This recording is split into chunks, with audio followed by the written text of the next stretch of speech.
Donald Trump just gave Qatar something that only a handful of nations in history have ever received: a United States security guarantee. No vote in Congress, no press conference, just a signature.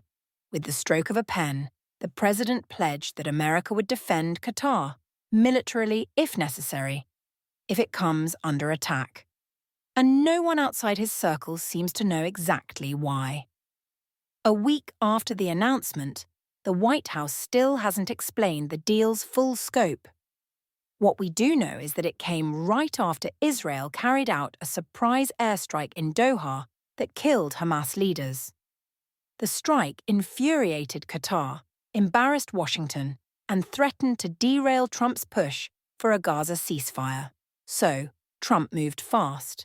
He needed to keep Doha on his side. And he did it his way, alone. This new guarantee exists entirely on the power of Trump's executive order. It's not a treaty. It hasn't been approved by the Senate. In fact, the next president could cancel it with a single signature. Still, the message is clear. Qatar is now under America's protection. To understand how unusual this is, remember how the US normally makes alliances. NATO, the country's most famous defense pact, went through Congress in 1949.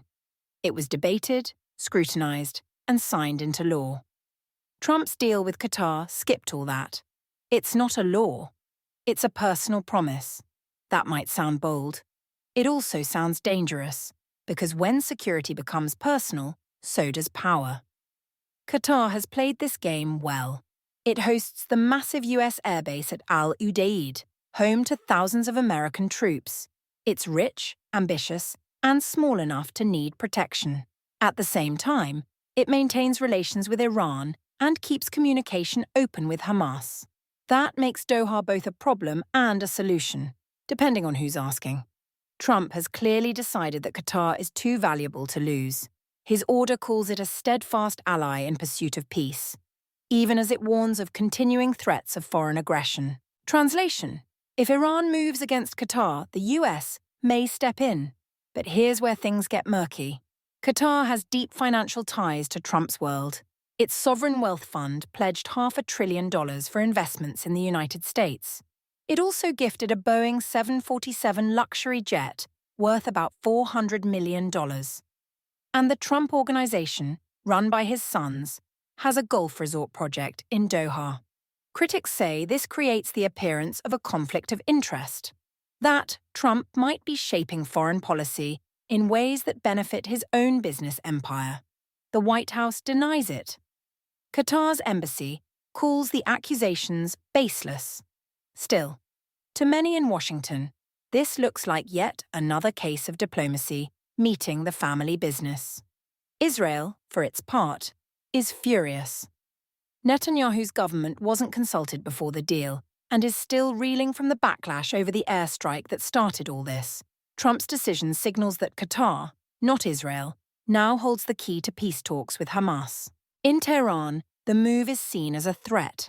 The United States has just guaranteed the safety of a monarchy on Iran's doorstep. The stakes in the Gulf just got higher, and in Europe diplomats are watching in disbelief.